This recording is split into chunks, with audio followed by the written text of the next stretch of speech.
This morning on Juice and Java, we talk about all the latest on the protests in Sudan and Disney's streaming service announcement. Plus, we have Juice and Java correspondent Ryan Baker in studio to talk about campus construction, and Carmella Boykin gives us a weather update. You don't want to miss it. Juice and Java starts right now.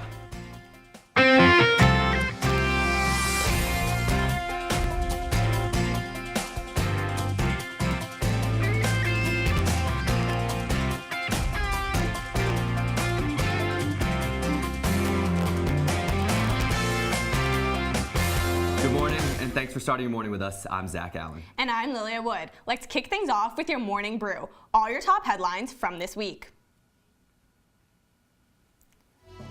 The results are in. Mackenzie Martikas and Samia Saeed are 2019 Student Association President and Vice President. Their campaign focused on improving health and wellness for students. Stacey Amosas will be the comptroller. Newsies will be taking their final bows tonight at 8. The first-year players put on 3 performances in Goldstein Auditorium, which began on Thursday. They want a student center that is filled with students, not administrative offices.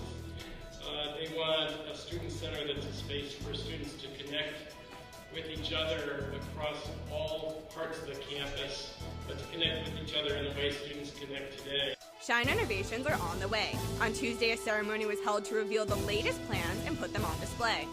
Khalid will be coming to campus to headline Block Party this year. Students struggled to get tickets on Wednesday after the site struggled with the influx of ticket sales. To the discourteous and aggressive behavior of Mr. Julian Assange, the hostile and threatening declarations of his allied organization against Ecuador, and especially the transgression of international treaties, have led the situation to a point where the asylum of Mr. Assange is unsustainable and no longer viable. Founder of WikiLeaks Julian Assange will be in custody after living in the Ecuadorian embassy in London for almost 7 years.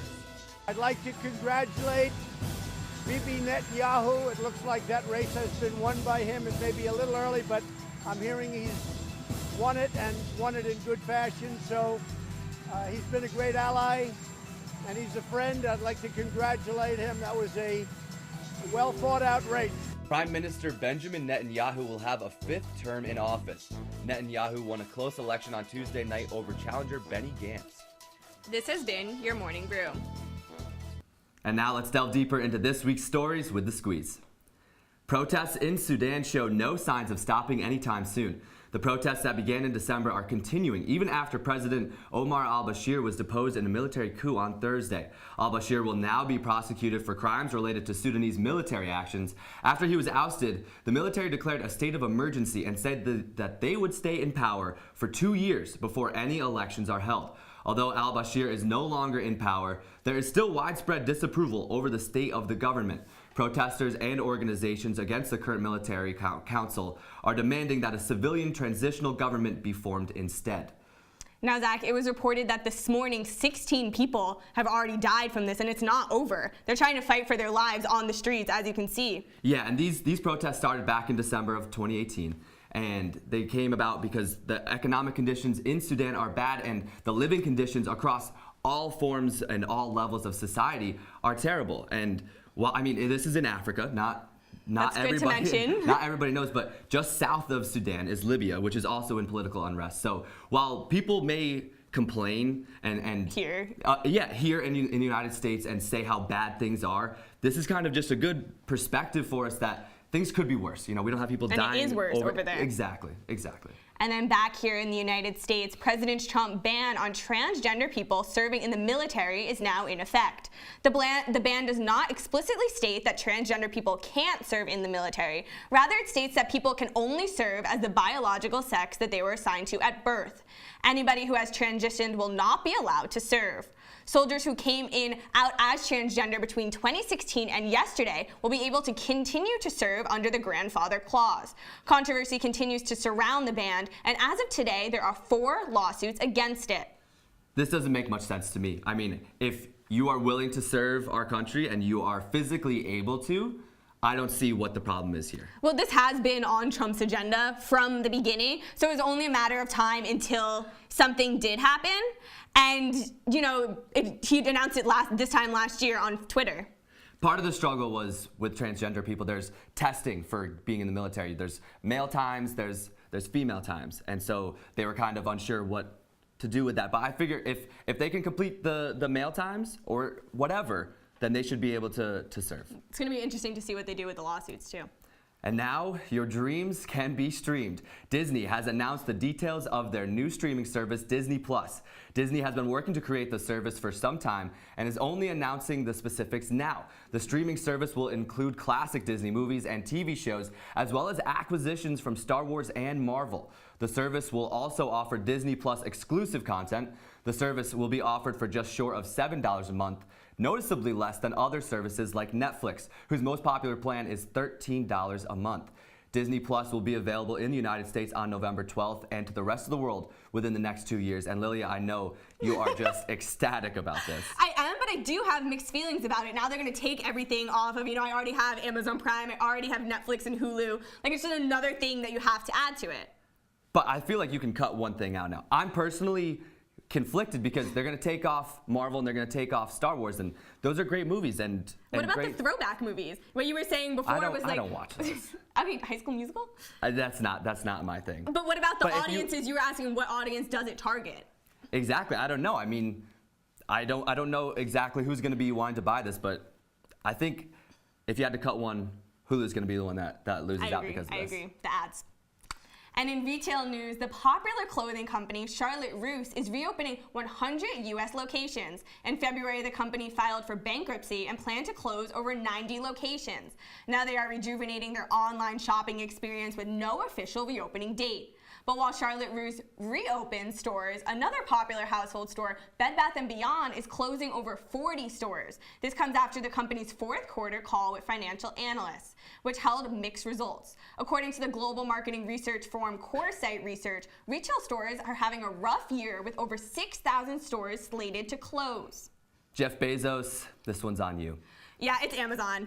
This has Amazon written all over it. I mean, think about it. When was the last time you've been to any mall or any of these stores? I can't even remember the last time. It was a few weeks ago, but I can't remember the exact time. If you want something, it's Amazon. You need to go online, and that's just the fact of it. But of all stores, Bed Bath & Beyond, I am shook. When you go there with your parents on like the weekend your freshman year, it's so packed. The line is like around the store. I remember my trip to Bed Bath & Beyond when I was a freshman like it was yesterday. Oh, please. Now, Coachella is going green this year. The iconic music festival, which runs this weekend and the next, is rolling out new initiatives after a report revealed that festival goers produce 107 tons of trash per day. The festival hopes to encourage recycling by providing a free water bottle for every 10 water bottles a person turns in. Another one of these initiatives is seesaws that charge your phone. In addition to a new environmental lineup, the festival also features a stellar cast of performers. This year's headliners are Ariana Grande, Childish Gambino, and Tame Impala. Other performers include the 1975 and Janelle Monáe. I think they should bring this to Mayfest. I think this is a great idea. I would go on that seesaw. Everyone always wants their phone to be charged. Everyone would go on these seesaws. I mean, think about all the kids that have iPhones these days. They would go outside, plug in their phone, and hop on the seesaw. Will they have one for Androids too? I'm sure they have one for Androids, but that's a pretty impressive lineup as well, I must say. But the biggest performer that's coming there, Idris Elba. I had no idea, but he's actually a DJ. And I would love to go there to see Charles Minor from The Office just hopping on the DJ set. This one's for Jim Halpert. Well, too bad you can't get there. You should get Netflix and not Disney Plus and watch The Office. Fair enough. And back here on campus, Student Association election results are in. Early on Friday, it was announced that Mackenzie Martikas and Samia Saeed are 2019 president and vice president. The dynamic duo focused on several campus issues during their campaign.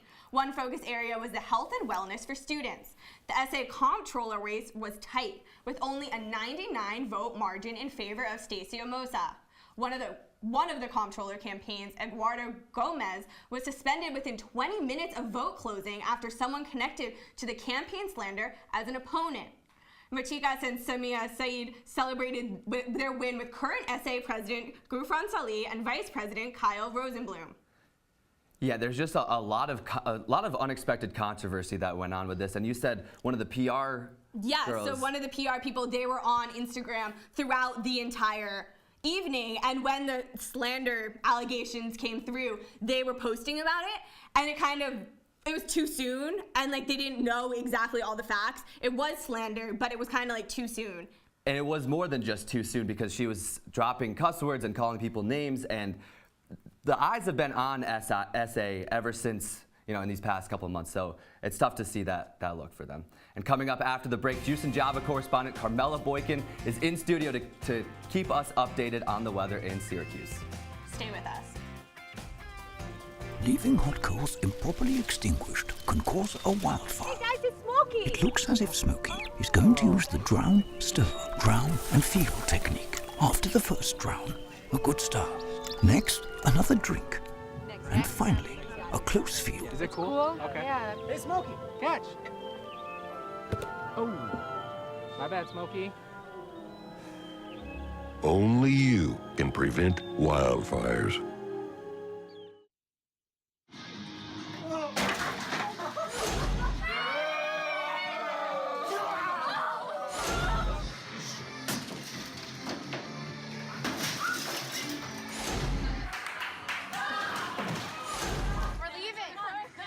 Most party fouls are pretty dumb. But if you decide to drink and drive underage, you could lose your license and your freedom. Underage drinking and driving. The ultimate party foul. They'll test you. Try to break your will. But however loud the loudness gets, however many cheese puffs may fly, you're the driver, the one in control. Stand firm. Just wait. And move only when you hear the click that says they're buckled in for the drive. Never give up till they buckle up. They call me Maxie, but I prefer tripod. I was your above-average four-legged homie, and then wham, bam, minivan. Some people pity me. Now that's lame. I still run, fetch, and swim. And the ladies love me. I'm the ultimate wingman. Just don't ask me to high five.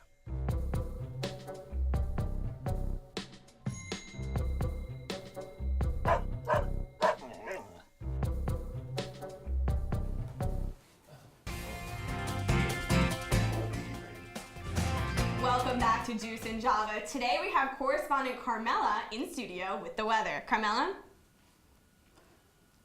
Thanks, Lilia. Checking our live cam outside right now at the airport. It's a gorgeous day. It's mostly clear skies, a nice breeze blowing, so perfect if you are commuting, if you've got a flight today. And our temperature, going back just a minute.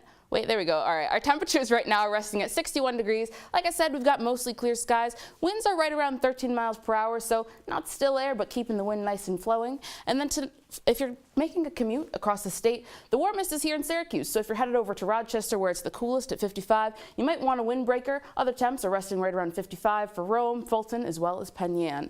And tonight, for the rest of the day today, our high is going to be at 3 p.m. with 65 degrees. Some clouds are going to roll in, so it's gorgeous right now, but keep in mind that the sun might disappear later on in the afternoon, and winds will continue as well. Now, you should be prepared for the winds because those will last into tonight. Mostly cloudy skies as well, dropping down to a low of 40 degrees. So if you're headed out, you might want to bundle up depending on if you're warm-blooded or cold-blooded. I know myself, I'll be wearing a windbreaker. And tomorrow, be prepared because we've got some rain. High of 53 degrees. Winds will continue throughout the day, so make sure you have a windproof umbrella. You don't want it to flip inside out. For the rest of the week, we've got a mix of April weather. We've got some rain on Sunday, showers on Monday. What's the difference? Let's break it down. The showers are intermittent rain throughout the day, so you may walk into a building, then you may walk out, it's downpouring. A few minutes later, it's completely dry. So just keep that in mind. Tuesday, you're going to want to get outside, get some vitamin D, mostly sunny skies with 55 degrees. Wednesday, we've got mostly cloudy skies, and Thursday, warm with 71. And in the Midwest this week, millions were under winter weather alerts. Winter Storm Wesley left thousands without power and over 1,500 flights canceled from Colorado to Michigan. The storm was so strong in Minnesota, Governor Tim Walz activated the National Guard to help stranded motorists. Thanks to the jet stream, the spring blizzard weakened as it moved north, dropping its last few flurries on northern Michigan early this morning. Thanks, Carmella. Coming up, Juice and Java correspondent Ryan Baker is in studio to tell us all about the current campus construction. Stay tuned.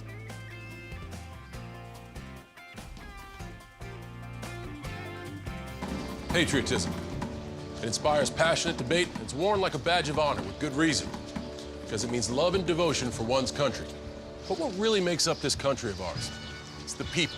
To love America is to love all Americans. This year, patriotism shouldn't just be about pride of country. It should be about love. Love beyond age, sexuality, disability, race, religion, and other labels. Because love has no labels.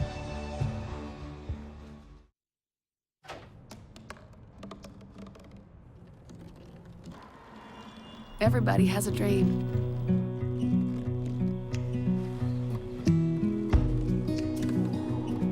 Mine was to see the ocean.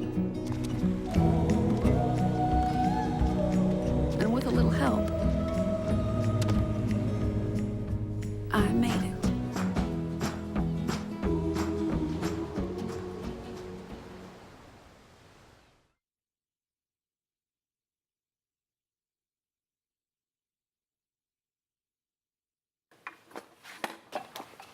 Did you hear about the pony with a sore throat? He was a little horse. Can I tell you a cat joke? Just kidding. Why couldn't the Wait, why was the basketball court all wet? Why? Because the players kept dribbling all over it. Where did cats go on vacation? New York.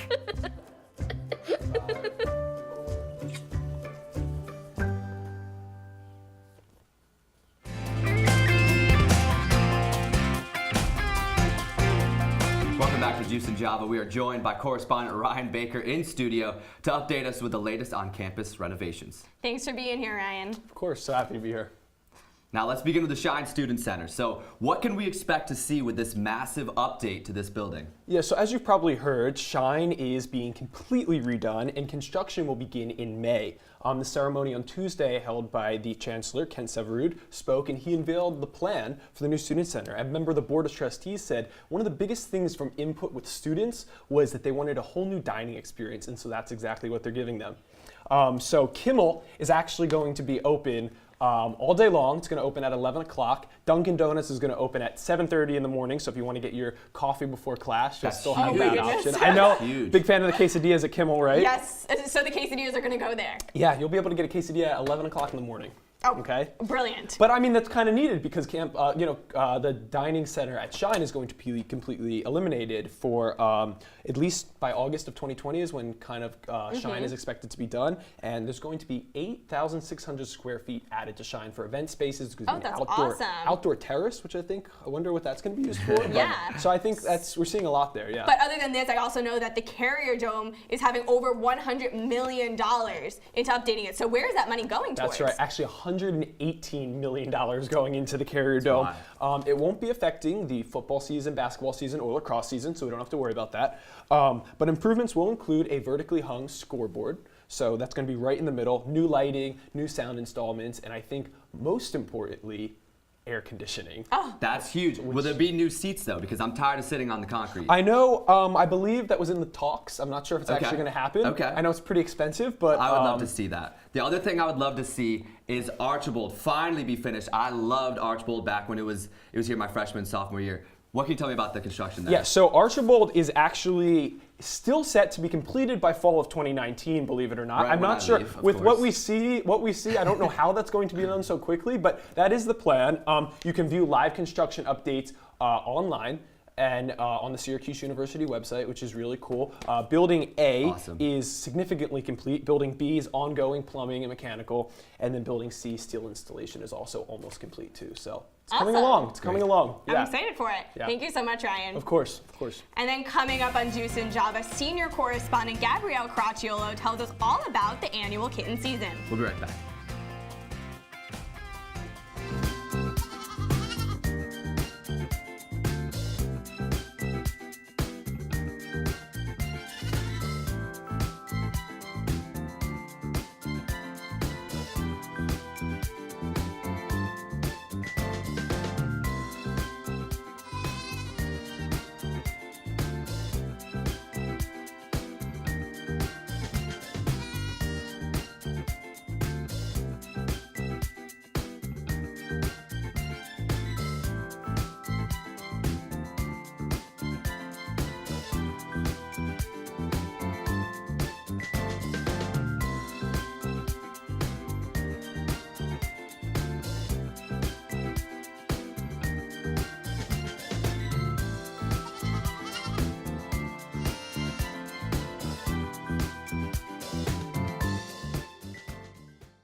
This is the story of a boy who didn't talk for a long time. The boy liked things to always be the same. Any changes would scare and upset him. The unknown was an unfriendly place. The boy was very sensitive to lights and sounds. So he built secret hiding places where they couldn't get in. The boy didn't like looking people in the eye. He wasn't trying to be mean, it just made him feel uncomfortable. Sometimes he would flap his arms again and again. One day, I found out I had something called autism. My family got me help. Slowly, I found my voice and learned all the ways I could live with it better. Early intervention can make a lifetime of difference. Learn the signs at autismspeaks.org.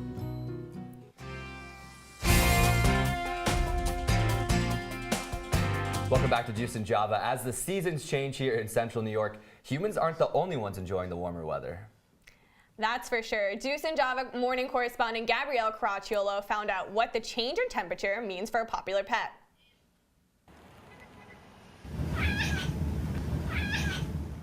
Kitty, kitty, huh?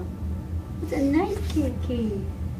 It's kitten season, and central New York shelters are filling up as more and more people are finding homeless cats in their neighborhoods.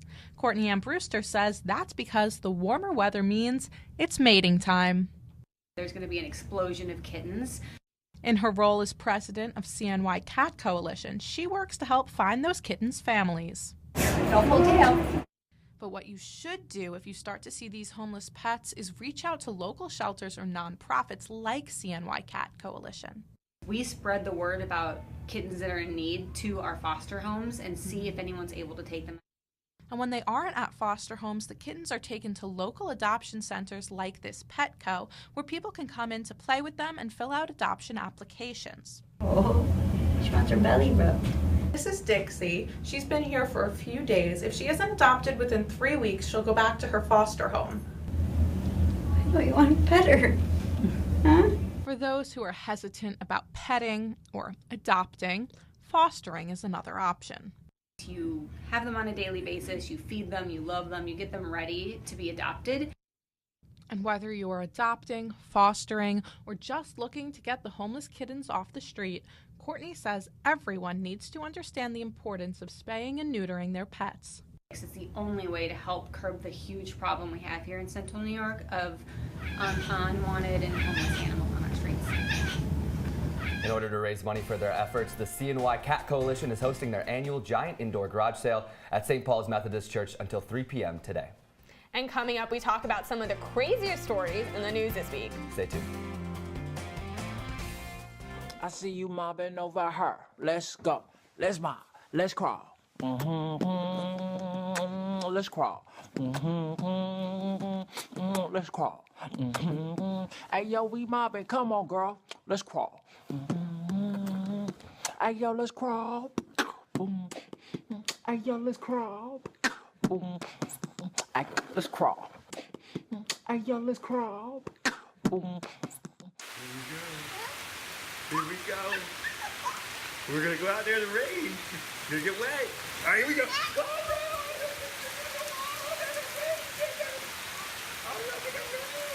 okay, quick.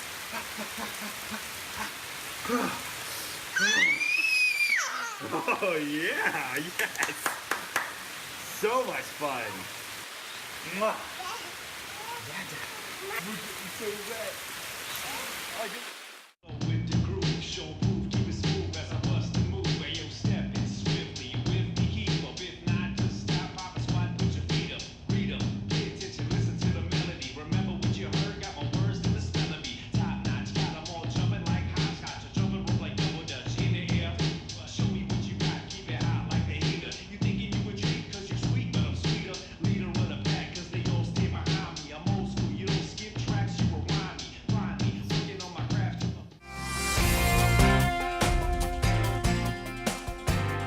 Welcome back to Juice and Java. Now, we saw a number of political stories steal the spotlight this week. Let's take a look at some of the crazier stories you may have missed. Now let's start with Wednesday. Scientists released the first image of a black hole. The Event Horizon Telescope project captured the photo using a network of over 10 telescopes around the world. A Hawaiian language professor named the black hole Pawehi, meaning embellished dark source of unending creation. It looks fake. It looks fake? I just didn't, I don't understand crazy. this is a big deal, and I get that. I'm just not quite sure what a black hole is. Why true, but why it's such a big deal. There's a lot of people that are going crazy about it, but I still think it's cool that we're finally able to do this. It's so crazy, and also the woman who found it, she was with all of the things that got her there, and it was crazy to see all the documents that got to that point. Definitely. And in other news, a video went viral this week of a camel walking into a PetSmart. Jeffrey the camel is a part of the Lewis Farms and Petting Zoo in Michigan. The camel was taken to the pet store because his trainer needed to know the camel's exact weight to know how much medicine and vaccines Jeffrey needed. What would you do if you were just walking with your dog and all of a sudden you saw a camel in the store? Well, my dog would absolutely lose its mind. I don't know how that's even allowed. Or your dog would walk under it but not realize? Probably. The thing is my dogs go crazy when they see a human. So if they see a giant camel, that must have also happened on Wednesday, Hump Day. But there's got to be a better way to weigh your camel than at PetSmart, right? The real question is, how much did it weigh? That is a great question. And fast food chain Arby's has a new promotion where you could win a trip to Hawaii for $6. The promo is to celebrate the chain's new line of sandwiches on King's Hawaiian rolls. Arby's is selling the tickets online on a first-come, first-served basis and is offering 5 more tickets on Monday. However, while these tickets do seem incredible, it appears they are only valid for 6 hours in Honolulu, where winners are taken to see all the sights. Arby's 3 Hawaiian sandwiches. Nothing like a vacation to go see Arby's.